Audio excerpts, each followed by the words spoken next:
That story which the bold Sir Bedivere first made and latest left of all the knights, told, when the man was no more than a voice in the white winter of his age, to those with whom he dwelt, new faces, other minds.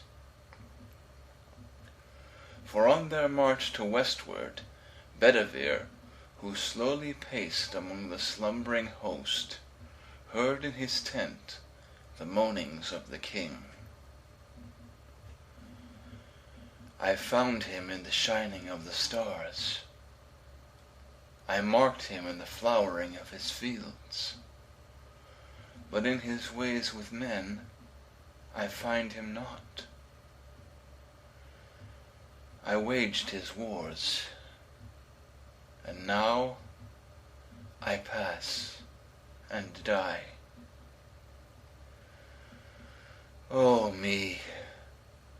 For why is all around us here as if some lesser god had made the world, but had not force to shape it as he would, till the high God behold it from beyond, and enter it, and make it beautiful? Or else as if the world were wholly fair, but that these eyes of men are dense and dim, and have not power to see it as it is. Perchance because we see not to the close. For I, being simple, thought to work his will, and have but stricken with the sword in vain. And all whereon I leaned in wife and friend is traitor to my peace, and all my realm reels back into the beast, and is no more. My God, thou hast forgotten me in my death. Nay, God my Christ, I pass, but shall not die. Then, ere that last weird battle in the west, there came on Arthur sleeping, Gawain, killed in Lancelot's war, the ghost of Gawain, blown along a wandering wind, and past his ear went shrilling, Hollow, hollow all delight! Hail, King! Tomorrow thou shalt pass away. Farewell! There is an isle of rest for thee, and I am blown along a wandering wind, and hollow, hollow, hollow all delight. And fainter onward, like wild birds that change their season in the night, and wail their way from cloud to cloud, down the long wind the dreams shrilled, but in going mingled with dim cries far in the moonlit haze among the hills, as of some lonely city sacked by night, when all is lost, and wife and child with wail pass to new lords. And Arthur woke and called, Who spake? A dream. O light upon the wind, thine, Gawain, was the voice. Are these dim cries thine, or doth all that haunts the waste and wild mourn, knowing it will go along with me? This heard the bold Sir Bedivere, and spake, O me, my king, let pass whatever will, elves and the harmless glamour of the field, but in their stead thy name and glory cling to all high places, like a golden cloud forever. But as yet thou shalt not pass. Light was Gawain in life, and light in death is Gawain, for the ghost is as the man. And care not thou for dreams from him, but rise. I hear the steps of Mordred in the west, and with him many of thy people, and knights once thine, whom thou hast loved, but grosser grown than heathen, spitting at their vows and thee. Right well in heart they know thee for the king. Arise, go forth, and conquer as of old. Then spake King Arthur to Sir Bedivere, Far other is this battle in the west, whereto we move, than when we strove in youth, and brake the petty kings, and fought with Rome, or thrust the heathen from the Roman wall, and shook him through the north. Ill doom is mine to war against my people and my knights. The king who fights his people fights himself, and they my knights who loved me once. The stroke that strikes them dead is as my death to me.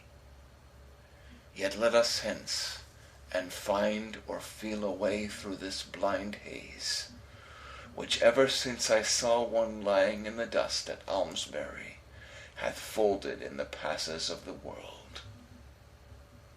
Then rose the king, and moved his host by night, and ever pushed Sir Mordred, league by league, back to the sunset bound of Lyonesse, a land of old upheaven from the abyss by fire, to sink into the abyss again, where fragments of forgotten peoples dwelt, and the long mountains ended in a coast of ever-shifting sand, and far away the phantom circle of a moaning sea. There the pursuer could pursue no more, and he that fled no further fly the king.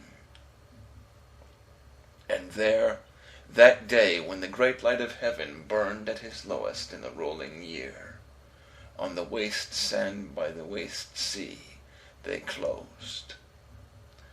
Nor ever yet had Arthur fought a fight like this last, dim, weird battle of the West.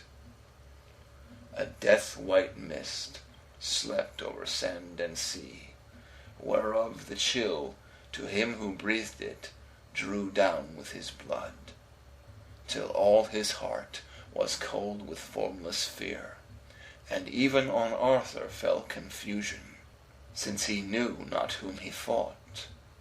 For friend and foe were shadows in the mist, and friend slew friend, not knowing whom he slew, and some had visions out of golden youth, and some beheld the faces of old ghosts.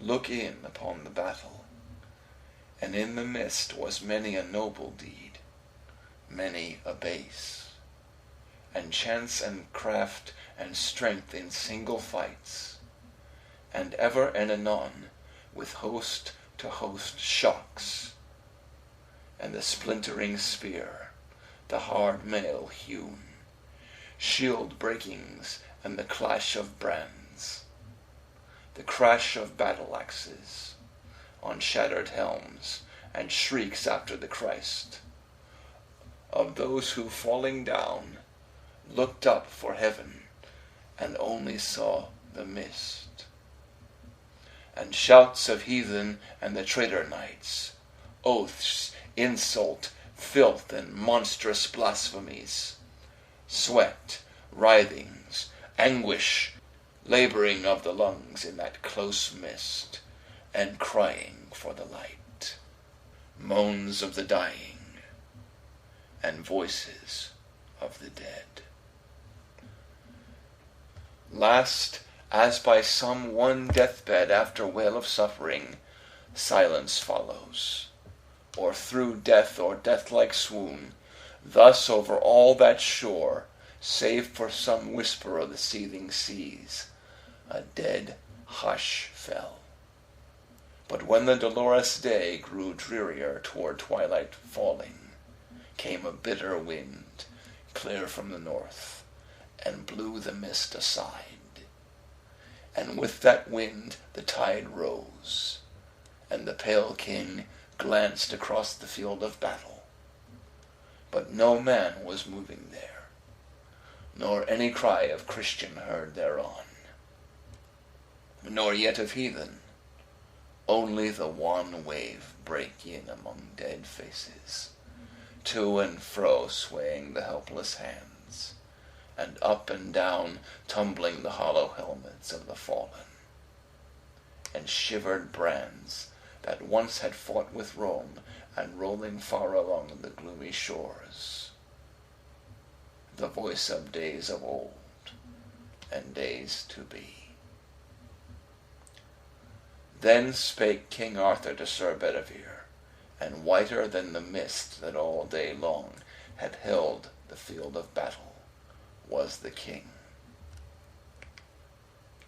Hearest thou this great voice that shakes the world, and wastes the narrow realm whereon we move, and beats upon the faces of the dead, my dead, as though they had not died for me?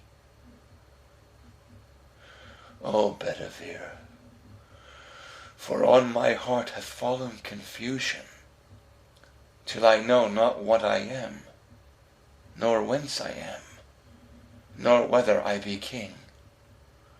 Behold, I see but king among the dead. Then spake the bold Sir Bedivere, my king, king everywhere, and so the dead have kings. There also will I worship thee as king, yet still thy life is whole, and still I live who love thee. But who hates thee, he that brought the heathen back among us? Yonder stands Mordred, unharmed, the traitor of thine house. Then spake the king, my house hath been my doom, but call not thou this traitor of my house, who hath but dwelt beneath one roof with me. My house are rather they who swear my vows, yea, even while they break them, owned me king. And well for thee, saying in my dark hour, when all the purport of my throne hath failed, that quick or dead thou holdest me for king. King am I, whatsoever be their cry, and one last act of kinghood shalt thou see yet ere I pass. And uttering this, the king made at the man.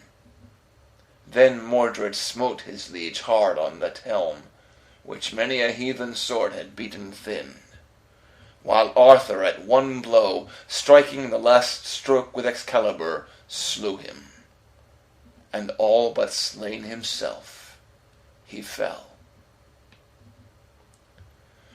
So all day long the noise of battle rolled among the mountains by the winter sea, until King Arthur's table, man by man, had fallen in Lyonesse about their lord, King Arthur. Then, because his wound was deep, the bold Sir Bedivere uplifted him, and bore him to a chapel nigh the field, a broken chancel with a broken cross, that stood on a dark strait of barren land. On one side lay the ocean, and on one lay a great water, and the moon was full. Then spake King Arthur to Sir Bedivere, the sequel of today unsolders all the goodliest fellowship of famous knights, whereof this world holds record. Such a sleep they sleep, the men I loved. I think that we shall never more, at any future time, delight our souls with talk of knightly deeds, walking about the gardens and the halls of Camelot, as in the days that were. I perish, by this people which I made, though Merlin swear that I should come again to rule once more. But let what will be, be. I am so deeply smitten through the helm that without help I cannot last till morn. Thou, therefore, take my brand Excalibur, which was my pride, for thou rememberest how in those old days, one summer noon, an arm rose up from out the bosom of the lake, clothed in white samite, mystic, wonderful, holding the sword, and how I rode across and took it, and have worn it like a king. And wheresoever I am sung or told in after time, this also shall be known. But now delay not. Take Excalibur and fling him far into the middle mere. Watch what thou seest, and lightly bring me word. To him replied the bold Sir Bedivere, It is not meet, Sir King, to leave thee thus, aidless, alone, and smitten through the helm. A little thing may harm a wounded man, yet I thy hest will all perform at full. Watch what I see, and lightly bring thee word. So saying, from the ruined shrine he stepped, and in the moon athwart this place of tombs, where lay the mighty bones of ancient men, of knights, and over them the sea wind sang, shrill, chill with flakes of foam. He, stepping down by zigzag paths and juts of pointed rock, came on the shining levels of the lake. There drew he forth the brand Excalibur, and o'er him, drawing it, the winter moon, brightening the skirts of a long cloud, ran forth and sparkled keen with frost against the hilt. For all the haft twinkled with diamond sparks, myriads of topaz lights and jacinth work of subtlest jewelry. He gazed so long that both his eyes were dazzled as he stood, this way and that, dividing the swift mind.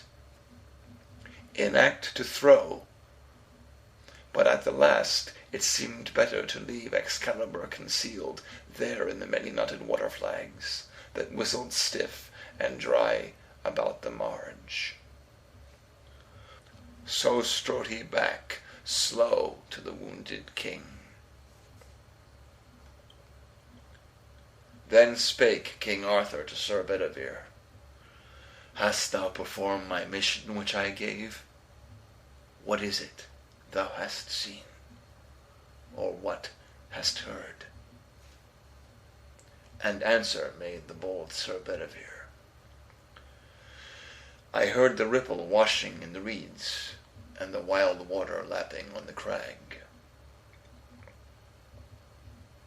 To whom replied King Arthur, faint and pale, Thou hast betrayed thy nature and thy name, not rendering true answer as beseemed thy fealty, nor like a noble knight, for sure a sign hath followed, either hand or voice, or else a motion of the mere.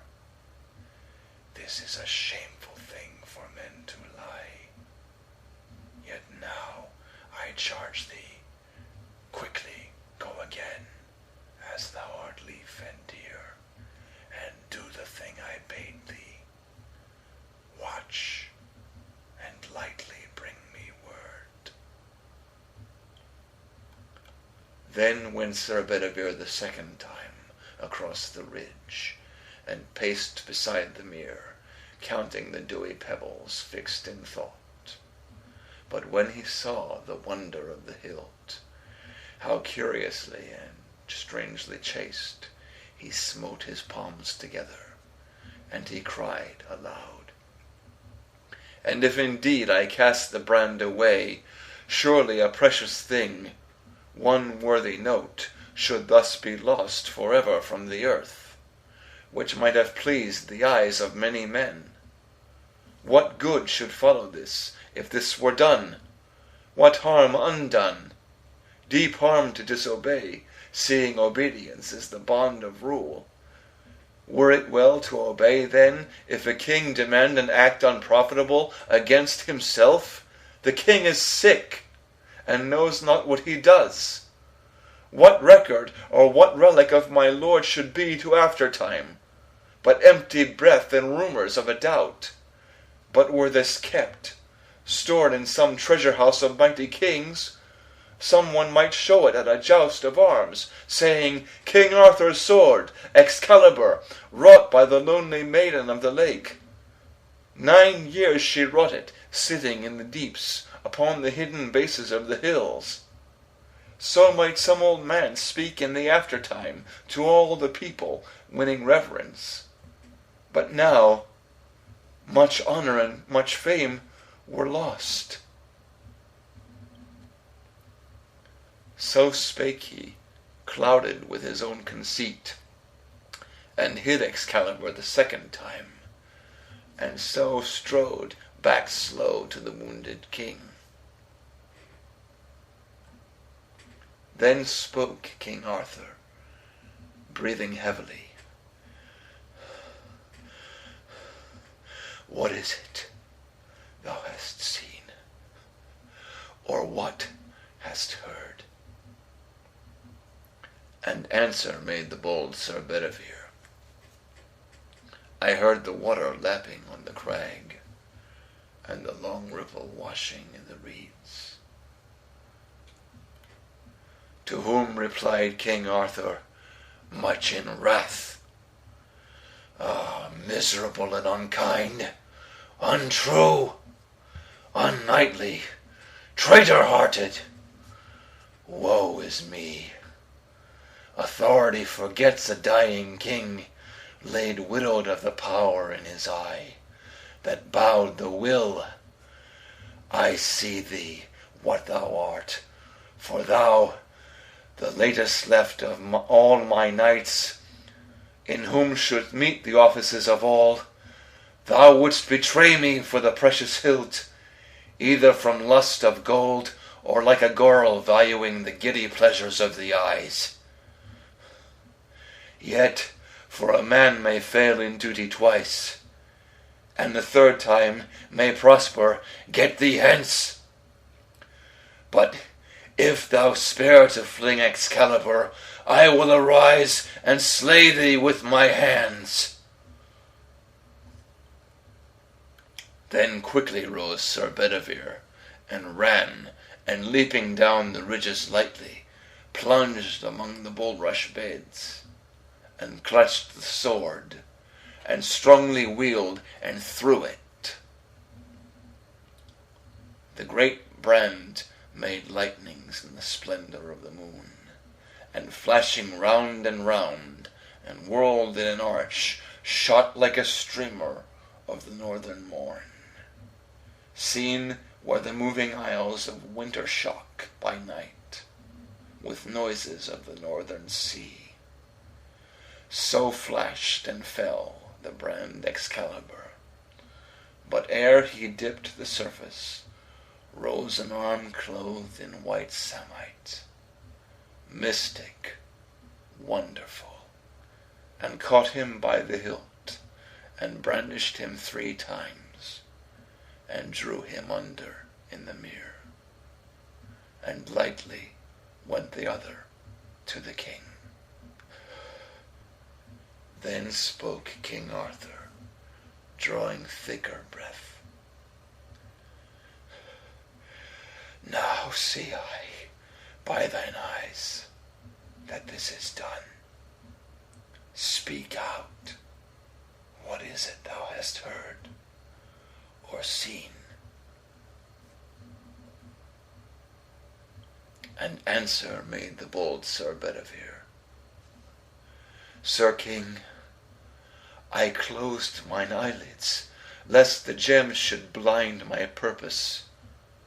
For I never saw, nor shall see, here or elsewhere till I die, so great a miracle as yonder hilt. Then with both hands I flung him, wheeling him. But when I looked again, behold an arm clothed in white samite, mystic, wonderful, that caught him by the hilt and brandished him 3 times, and drew him under in the mere. And answer made King Arthur, breathing hard, my end draws nigh. 'Tis time that I were gone. Make broad thy shoulders to receive my weight, and bear me to the margin.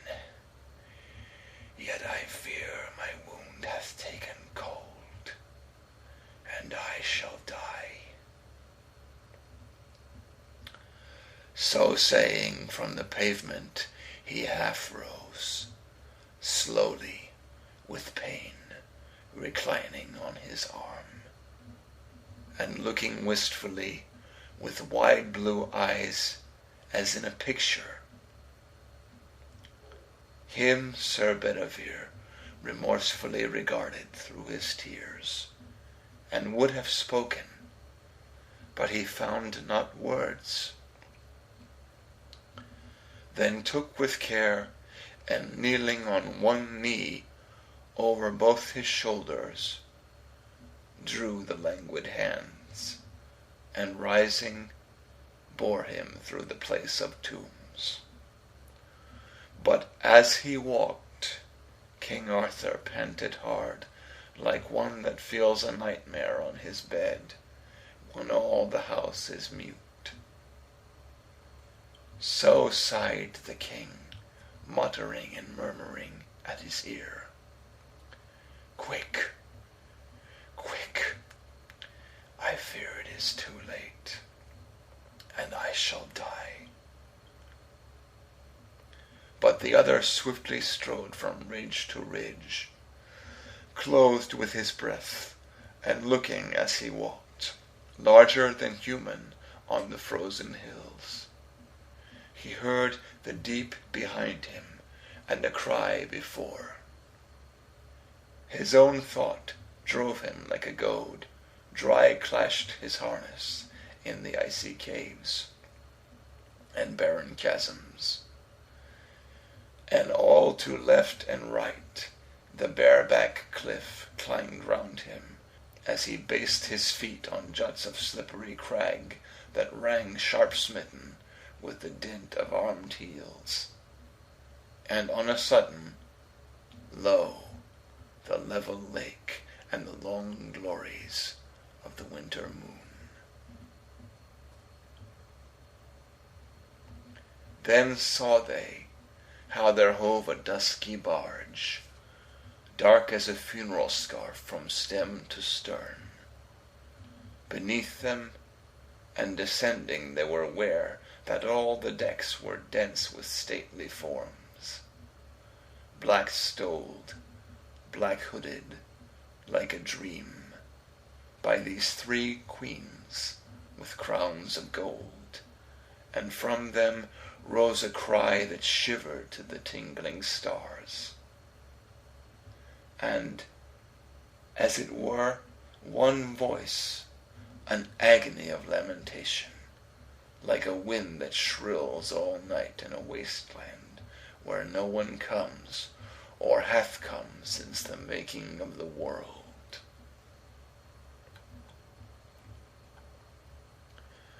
Then murmured Arthur, "Place me in the barge." So to the barge they came. There those 3 queens put forth their hands, and took the king, and wept. But she, that rose the tallest of them all, and fairest, laid his head upon her lap, and loosed the shattered cask, and chafed his hands, and called him by his name, complaining loud, and dropping bitter tears against a brow striped with dark blood. For all his face was white and colourless, and like the withered moon smote by the fresh beam of the springing east. And all his greaves and cuisses dashed with drops of onset, and the light and lustrous curls that made his forehead like a rising sun high from the dais throne were parched with dust, or clotted into points, and hanging loose, mixed with the nightly growth that fringed his lips. So like a shattered column lay the king, not like that Arthur who, with lance in rest, from spur to plume, a star of tournament, shot through the lists at Camelot, and charged before the eyes of ladies and of kings. Then loudly cried the bold Sir Bedivere, "Ah, my lord Arthur, whither shall I go? Where shall I hide my forehead and my eyes? For now I see the true old times are dead, when every morning brought a noble chance, and every chance brought out a noble knight. Such times have been not since the light that led the holy elders with the gift of myrrh. But now the whole round table is dissolved, which was an image of the mighty world, and I, the last, go forth companionless, and the days darken round me, and the years, among new men, strange faces, other minds." And slowly answered Arthur from the barge, "The old order changeth, yielding place to new, and God fulfills himself in many ways, lest one good custom should corrupt the world. Comfort thyself. What comfort is in me? I have lived my life, and that which I have done may he within himself make pure. But thou, if thou shouldst never see my face again, pray for my soul. More things are wrought by prayer than this world dreams of. Wherefore, let thy voice rise like a fountain for me, night and day. For what are men better than sheep or goats that nourish a blind life within the brain, if, knowing God, they lift not hands of prayer, both for themselves and those who call them friend? For so the whole round earth is every way bound by gold chains about the feet of God. But now, farewell. I am going a long way with these thou seest, if indeed I go, for all my mind is clouded with a doubt, to the island valley of Avalon, where falls not hail, or rain, or any snow, nor ever wind blows loudly, but it lies deep meadowed, happy, fair with orchard lawns and bowery hollows, crowned with summer sea, where I will heal me of my grievous wound." So said he, and the barge with oar and sail moved from the brink, like some full-breasted swan that, fluting a wild carol, ere her death ruffles her pure, cold plume, and takes the flood with swarthy webs. Long stood Sir Bedivere revolving many memories, till the whole looked one black dot against the verge of dawn, and on the mere the wailing died away. But when that moan had passed forevermore, the stillness of the dead world's winter dawn amazed him, and he groaned, "The king is gone." And therewithal came on him the weird rhyme, "From the great deep to the great deep he goes." Whereat he slowly turned, and slowly clomb the last hard footstep of that iron crag. Thence marked the black hole moving yet, and cried, "He passes to be king among the dead, and after healing of his grievous wound, he comes again. But if he come no more, O me, be yon dark queens in yon black boat, who shrieked and wailed, the three whereat we gaze, on that high day, when clothed with living light they stood before his throne in silence, friends of Arthur, who should help him at his need." Then from the dawn, it seemed, there came but faint, as from beyond the limit of the world, like the last echo born of a great cry, sounds, as if some fair city were one voice around a king returning from his wars. Thereat once more he moved about, and clomb even to the highest he could climb, and saw, straining his eyes beneath an arch of hand, or thought he saw, the speck that bare the king, down that long water opening on the deep, somewhere far off, pass on, and go from less to less, and vanish into light. And the new sun rose, bringing the new year.